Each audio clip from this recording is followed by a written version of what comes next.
Ce mois-ci, le thème, mesdames et messieurs, révolution. C'est assez incroyable. Donc, je disais Creative Morning, 115 chapitres dans le monde, 115 interprétations différentes du thème révolution. Ici, à Montréal, on a invité l'équipe de Creative Mornings.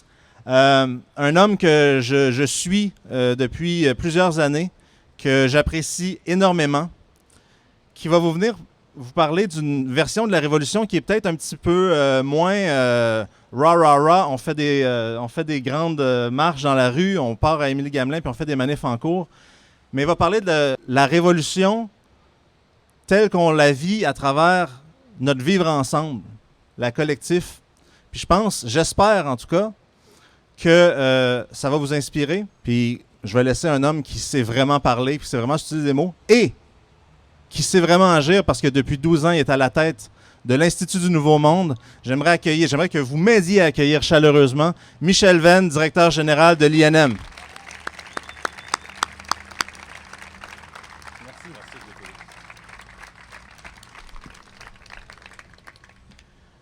Bonjour. Le rédacteur en chef d'une revue m'a demandé un jour d'écrire un texte sur mes raisons d'espérer. Et je lui ai fait une réponse qui l'a un peu décontenancé. Je lui ai dit que mon espoir tient dans le fait que ce que je n'attends pas va survenir, va me surprendre et va me combler. J'écrivais « Je n'espère rien de particulier. Je n'attends surtout pas un grand soir. Je n'ai pas figé dans mon esprit le modèle idéal de la réussite. Et j'accepte que le bonheur espéré se découvre sous une forme inattendue. Je compte sur des gens que je ne connais pas et qui emprunteront des chemins que je n'ai jamais fréquentés pour découvrir les voies d'avenir. J'ai confiance qu'il y aura toujours quelqu'un qui, devant un mur, va découper des portes pour les ouvrir. Ce qui me fait espérer, en fait, c'est que j'entends le bruit sourd d'une forêt qui pousse, pour reprendre le proverbe africain, mais à l'envers, parce qu'habituellement, on n'entend pas le bruit d'une forêt qui pousse, on entend le fracas de l'arbre qui tombe, on entend le bruit des catastrophes, mais on n'entend pas le bruit d'une forêt qui pousse. Moi, j'entends le bruit d'une forêt qui pousse. J'ai parcouru le Québec dans tous les sens, puis un petit peu le restant du monde, et j'ai découvert partout un foisonnement d'initiatives. Des initiatives qui n'ont rien en commun, qui ne procèdent pas d'un plan unifié, qui n'obéissent pas à un scénario préétabli, mais des initiatives qui, même si elles n'auront pas un résultat d'ensemble forcément, sont en train de créer des nouveaux mondes. Puis moi, je mets ma confiance dans ces millions de gens qui, chaque jour, réinventent des nouvelles solidarités ou découvrent les anciennes, entretiennent des modèles, rejettent des modèles dominants et prennent des risques. Le monde ne change pas de lui-même. Si espérer veut dire attendre, l'espérance est vaine. Il n'y a d'espoir vrai que pour ceux qui cherchent et qui agissent. L'espoir vient avec le sens des responsabilités. Ce que j'écrivais à ce moment-là et ce dont je vous parle ce matin, c'est ce que j'ai appris depuis 12 ans que j'ai fondé l'Institut du Nouveau Monde. Et je l'ai appris en particulier auprès des jeunes. L'INM réunit chaque été, depuis 12 ans, 300 à 500 jeunes qui s'informent, débattent, proposent des choses pour changer le monde, montent des projets ensemble et retournent chez eux en ayant envie d'agir sur leur environnement, en ayant envie de faire une différence. Ces jeunes-là, ils espèrent, mais ils n'attendent plus. Ils veulent agir. Et ils nous invitent tous, entre autres à travers leur engagement féroce pour les causes environnementales, ils nous invitent tous à assumer la responsabilité du monde. L'une de leurs espérances, c'est de n'être pas les seuls à se tenir debout. La prochaine révolution, selon eux et selon moi, ce sera celle de la responsabilité. Ma fille m'a fait découvrir l'été passé avec son iPod. On parcourait les routes du Québec. M'a fait découvrir la rappeuse française Kenny Arcana. Et j'ai conservé quelques extraits d'une des chansons que ma fille m'a fait entendre à ce moment-là. Camarade. C'est un beau choix de mots quand même pour une conférence sur la Révolution. Alors, camarade, combat le doute, car ils aimeraient te barrer la route ou te convaincre qu'elle est trop longue. Ils nous enseignent la peur pour qu'on reste enfermés dans leur clôture. Ils ont peur de rêver. Ils ont peur du changement.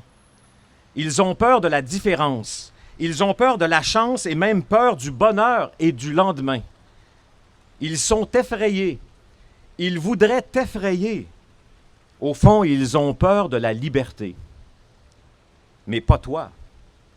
Pas toi qui vas où ton cœur te porte. Va où ton cœur te porte.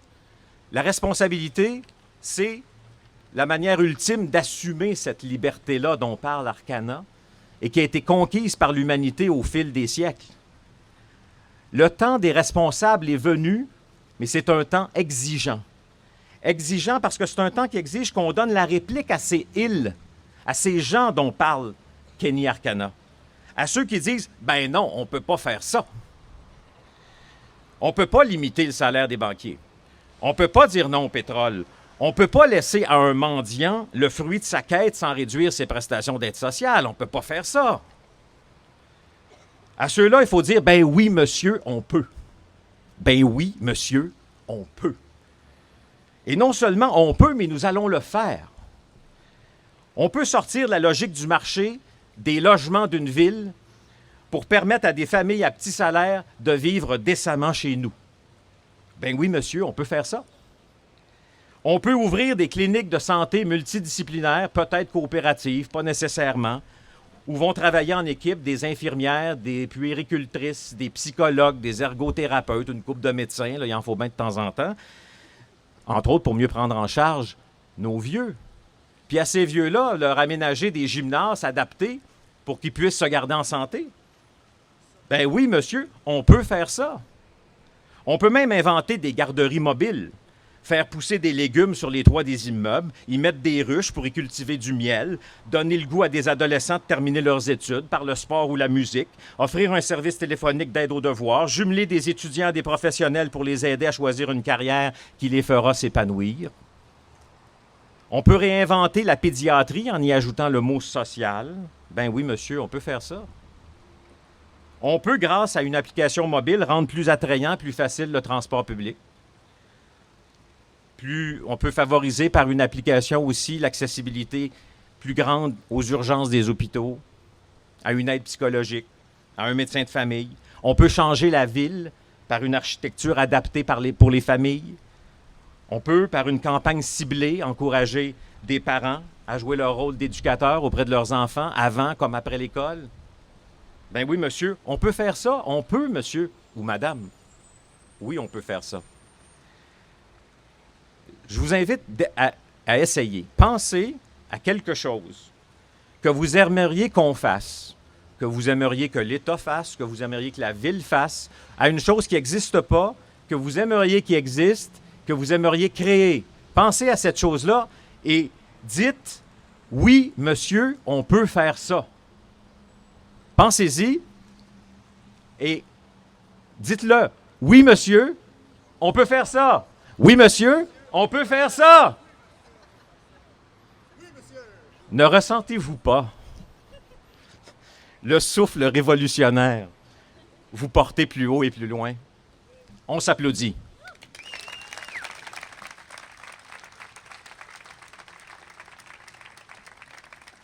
Mais pourquoi, diable, faire la révolution?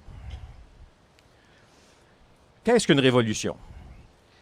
C'est une rupture, c'est un renversement, c'est le début d'une ère nouvelle. Et pour faire ça, il faut un motif drôlement sérieux pour en arriver à une chose pareille. Un motif très sérieux.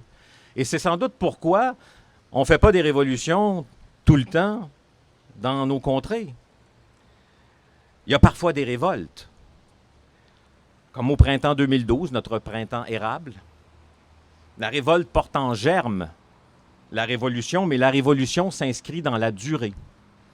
Et elle n'advient que si elle prend son sens dans une action de plus grande envergure, qui implique un changement dans les rapports de pouvoir.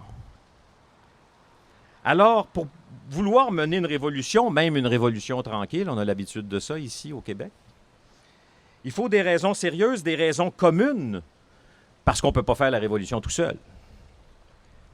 Ces raisons s'incarnent souvent dans nos histoires de vie, nos histoires personnelles. Et la mienne ressemble sans doute à celle de beaucoup de Québécois dont les parents ont longtemps cru qu'on était né pour un petit pain. Le déclencheur, dans mon cas, se cachait au cégep, et c'est peut-être pour ça que je résiste à l'abolition des cégeps, parce que le mien a été l'occasion d'une découverte, d'une prise de conscience, d'une ouverture. Moi qui croyais que... Moi, je croyais jusque-là que il y avait dans la vie la famille, les amis, les Italiens contre qui on jouait au hockey dans la ruelle, les filles, évidemment, la musique. J'ai découvert au cégep la société. J'ai découvert là 2 choses qui ont changé ma vie. La première, c'est que moi, ticu du quartier Villeray à Montréal, où j'ai grandi, qui lisait jamais un journal, je pouvais influencer ce qui se passe dans cette société-là. Je pouvais contribuer à la modeler autrement. Je pouvais agir sur elle, j'en faisais partie. Et j'ai découvert, deuxièmement, que dans cette société-là, la règle de base était celle de l'inégalité des chances. Malgré les chartes des droits, malgré les programmes sociaux, malgré les discours, malgré l'armée du salut, la règle de base de notre société demeurait l'inégalité des chances. Et c'est la découverte de cette inégalité qui est inhérente à notre société et à beaucoup d'autres, évidemment, avec la conscience nouvellement acquise aussi que ce n'était pas immuable, que je me suis transformé en citoyen, que j'ai voulu faire une différence par mes actions, que j'ai voulu changer le monde en quelque sorte. J'avais compris aussi que ça ne serait pas simple changer le monde. Entre autres, le soir où la police est arrivée casquée, en rang serré, bouclier à la main, en tapant de la matraque sur le plancher, pour nous sortir avec mes amis de l'association étudiante là, d'une soirée d'occupation des bureaux de la direction générale qui avait suivi une grève. J'ai compris que ça ne serait pas simple parce qu'il y aurait des résistances au changement. Il y aurait des incompréhensions, il y aurait des intérêts à protéger, puis il y aurait un ordre à préserver. Je me suis dit aussi, dès lors, que le changement ne passerait pas nécessairement par les manifestations ou par la contestation, qui sont nécessaires pour donner un choc, pour exprimer une colère, un ras-le-bol, une indignation, pour cerner un problème, le nommer, et puis pour forger des solidarités aussi. Mais je voyais bien que pour changer le monde, il valait mieux construire, se mettre en mode solution, quoi, donner l'exemple. J'ai compris que pour avoir du pouvoir dans une société aussi, il fallait d'abord de l'information et de la connaissance. C'est comme ça que je suis devenu journaliste. Pour partager avec des gens qui provenaient d'un milieu comme le mien, partager le pouvoir de l'information. Pour créer plus d'égalité. J'ai fait ça pendant 20 ans, entre autres, au Devoir. L'information, c'est le pouvoir. C'est ce que je me disais. Jusqu'à ce que je découvre qu'il fallait plus que ça. Et c'est l'ancien candidat à la présidentielle américaine, Ralph Nader, qui était venu donner une conférence à notre école d'été il y a quelques années, qui a mis des mots bien simples sur ce que j'avais ressenti déjà. Participation is power. C'est la participation qui est le vrai pouvoir. Parce que sans possibilité de participer à la vie démocratique, aux décisions qui sont prises en mon nom, qu'est-ce que je peux changer? C'est pour ça, finalement, que j'avais fondé l'Institut du Nouveau Monde, pour accroître la participation des citoyens à la vie démocratique. Parce que depuis un peu plus de 2 siècles, on nous fait croire que la démocratie, ça consiste à confier à des médecins, des banquiers et des journalistes un chèque en blanc pendant 4 ans. Remarquez que les médecins, les banquiers, les journalistes, ça fait un petit peu moins que 200 ans, mais c'est très actuel. Au fond, on leur donne le pouvoir de régir nos vies en adoptant des lois. Aujourd'hui, un parti politique peut prendre le pouvoir et être majoritaire au Parlement, c'est-à-dire faire ce qu'il veut, en ayant récolté à peine le quart des votes des électeurs inscrits. Après ça, on dit que le vote est égal, parce que notre démocratie est fondée sur l'égalité du vote. Or, comment le vote peut-il être égal quand une minorité choisit le gouvernement? Comment le vote peut être égal quand on sait que les jeunes et les pauvres votent moins que les vieux et les riches et que les partis politiques n'écoutent que ceux qui votent pour eux?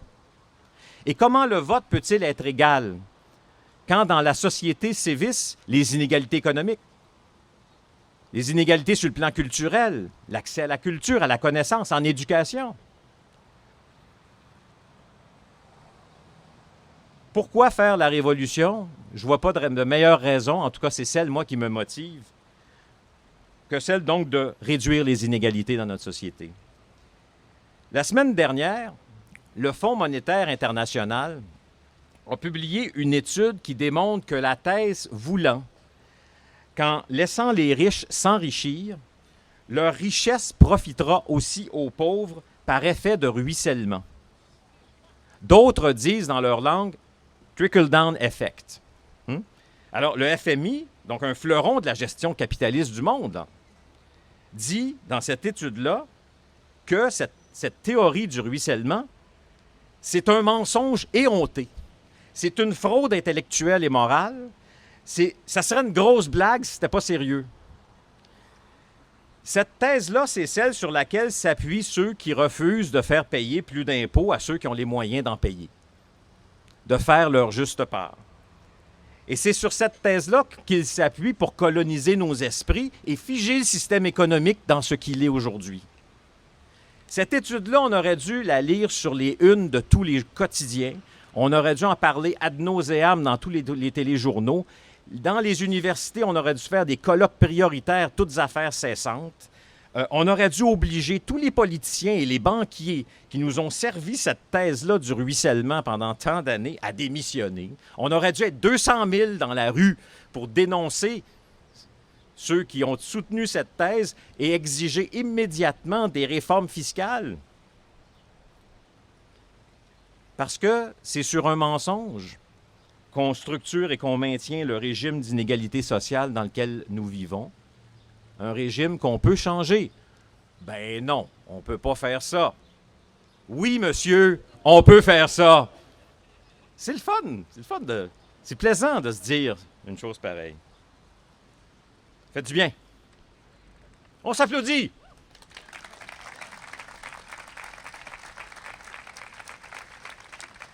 Attention, je m'apprête à dire un gros mot. Un mot tabou. Un mot proscrit. En fait, plus qu'un mot, une idée qu'on l'on trouve sale. Alors, je vous invite à vous protéger.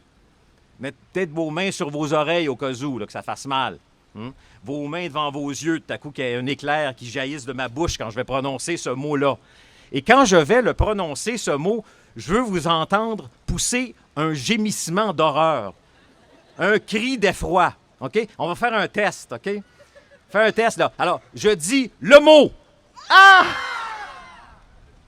Attention, il s'en vient le mot. Politique! Ah! Je vous l'avais dit. Vous l'avez dit, c'est un mot qu'on ne veut plus entendre. Il y a un député la semaine dernière qui a proposé de dépolitiser la fête nationale. Impossible. à moins d'abolir la fête nationale, parce qu'il n'y a rien de plus politique qu'une nation. La nation démocratique naît justement d'une révolution, la Révolution française, par laquelle on enlevait le pouvoir aux rois qui eux-mêmes pensaient l'avoir reçu de volonté divine pour le donner au peuple. Le peuple souverain qui s'exprimait à travers des institutions nouvelles.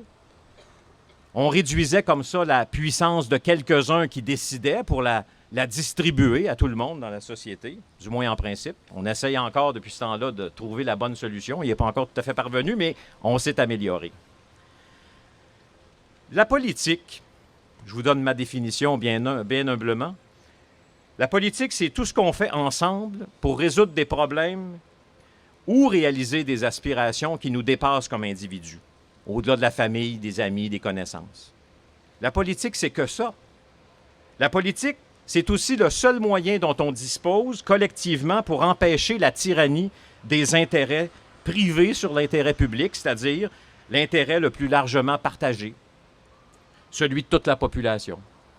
Certains disent le bien commun, c'est-à-dire quelque chose qui fait du bien à tout le monde. Pour faire une révolution qui va réduire les inégalités dans notre société, faire une révolution, c'est-à-dire consommer une rupture, engendrer un renversement, ouvrir une ère nouvelle, bien, il va falloir à un moment donné en passer par la politique.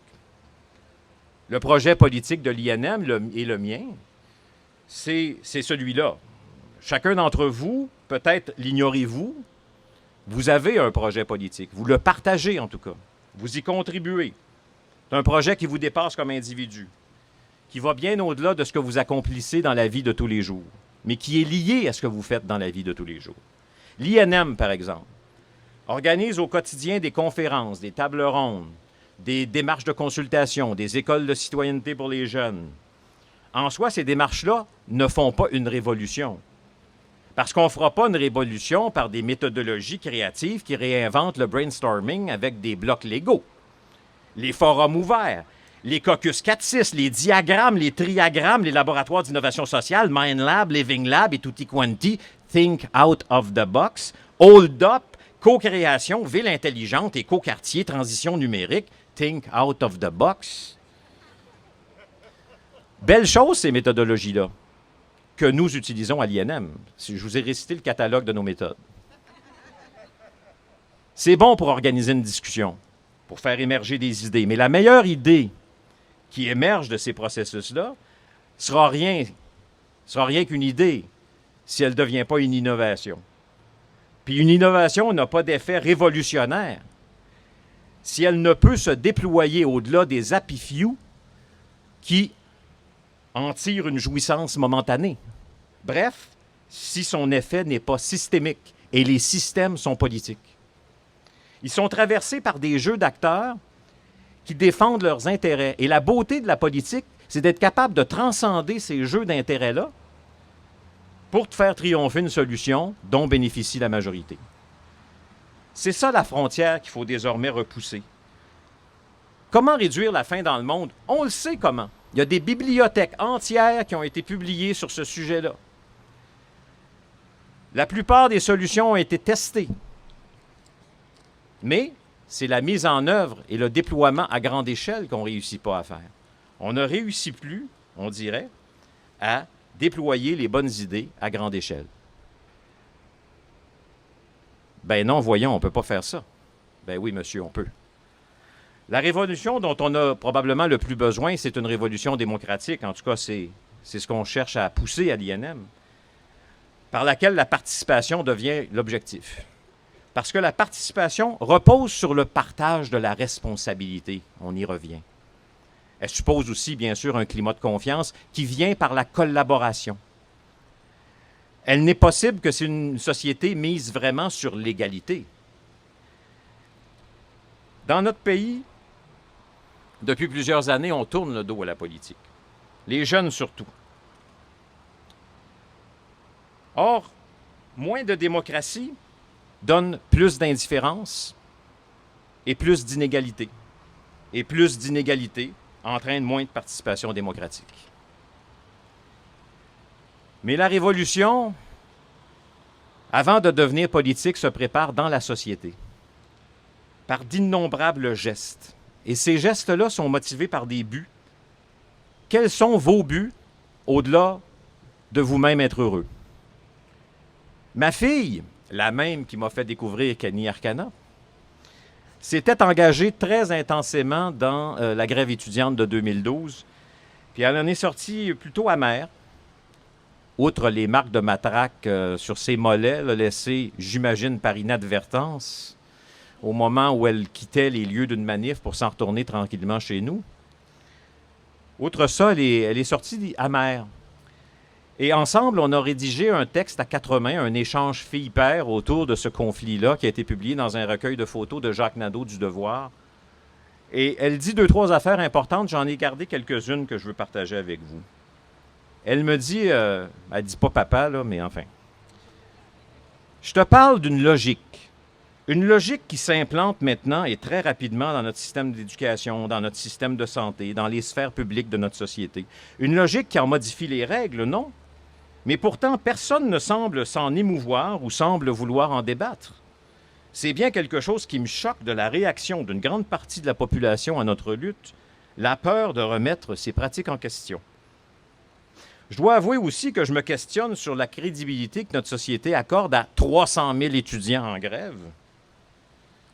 Il est bien là le problème. Comment peut-on vaincre ensemble ce qui, comme tu me l'as toi-même appris, est le sens du mot « convaincre ». Comment vaincre ensemble devant un appareil politique qui nous divise? Il faut écouter aussi. Il faut, je crois, et c'est une des choses que j'ai apprises au fil de la lutte, ne jamais tomber dans un dogmatisme qui nous perd, dans un sens comme dans l'autre. Relativiser ce que l'on croit savoir. J'espère que nous arriverons aussi à arrêter de marginaliser ce qui, justement, est perçu comme radical et en arriver à croire en ce qui semble être une utopie. Les utopies ne se réalisent jamais, mais on a besoin d'y croire pour avancer. Et on arrive à y croire en réalisant des choses, à notre portée, dans notre domaine, au quotidien. Ensuite, on peut dire, oui, monsieur, on peut le faire. La preuve, nous l'avons fait chez nous, dans notre entreprise, dans notre quartier, notre village, notre école. Je l'ai fait. Et il serait si simple de faire en sorte que cette solution se déploie et contribue au bonheur du plus grand nombre. La révolution creativa. Nous sommes dedans déjà, parce que nous faisons pour changer le monde un geste à la fois. Mon geste à moi, ça a été de créer l'INM et de m'y tenir, d'être persévérant. Comme n'importe quel entrepreneur social, mais entrepreneur quand même. Il faut retenir aussi que la responsabilité s'exerce localement. Vous connaissez le slogan « Penser globalement, agir localement ». À votre échelle, chaque personne ne peut pas être responsable de tout. J'ai dit plutôt que le temps des responsables était venu. Mais nous avons collectivement de la difficulté à franchir le cap, à s'y rendre à cette révolution, à ce temps des responsables. C'est entre autres parce que pour agir soi-même de façon responsable envers les autres, on a besoin de sentir que les autres vont faire de même. Donc, agir eux aussi de façon responsable envers moi, envers les gens que je côtoie. L'une des difficultés qu'on a aujourd'hui à exercer individuellement notre responsabilité, c'est le sentiment d'avoir perdu peut-être nos repères, nos buts, nos idéaux communs.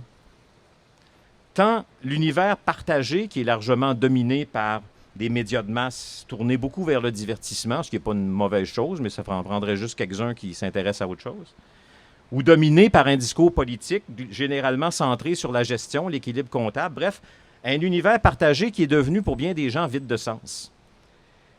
Et voilà la politique qui nous rattrape. Parce que la responsabilité devient incertaine lorsque les liens sociaux se réduisent à une série de relations ou d'échanges contractuels, sans autorité ou garant pour assigner les limites aux conduites individuelles, par exemple par des lois qui assurent la justice, ou lorsque les obligations entre les individus ne sont plus garanties par des rôles, par des statuts, par des appartenances, ou que l'État, qui est chargé de compenser par ses programmes tout ça, abdique ses responsabilités. C'est aussi à nous de remplir ce vide, par nos discours et nos actions, en étant conscients que nos gestes s'inscrivent toujours dans un projet politique plus grand que nous, qui reste à découvrir ou à en prendre conscience. C'est pour ça que le détour par la responsabilité individuelle est nécessaire pour reconstruire peut-être ce qui pourrait nous unir. Responsable chacun de soi, mais aussi des autres qui nous entourent et qui nous sont chers, responsable de la planète, on sera en mesure d'élever cette exigence au-delà de nous-mêmes, au-delà des personnes, pour lui donner une nouvelle signification, peut-être révolutionnaire. Par l'action que je mène au quotidien, le design que je propose, la campagne que j'anime, le produit que je mets en marché, le service que j'offre, à quel projet plus large contribuais-je? Quelles sont les valeurs que je porte? Car toi qui n'as pas peur de la liberté, toi qui veux assumer cette liberté à travers la responsabilité, tu vas où ton cœur te porte. Va où ton cœur te porte. Merci.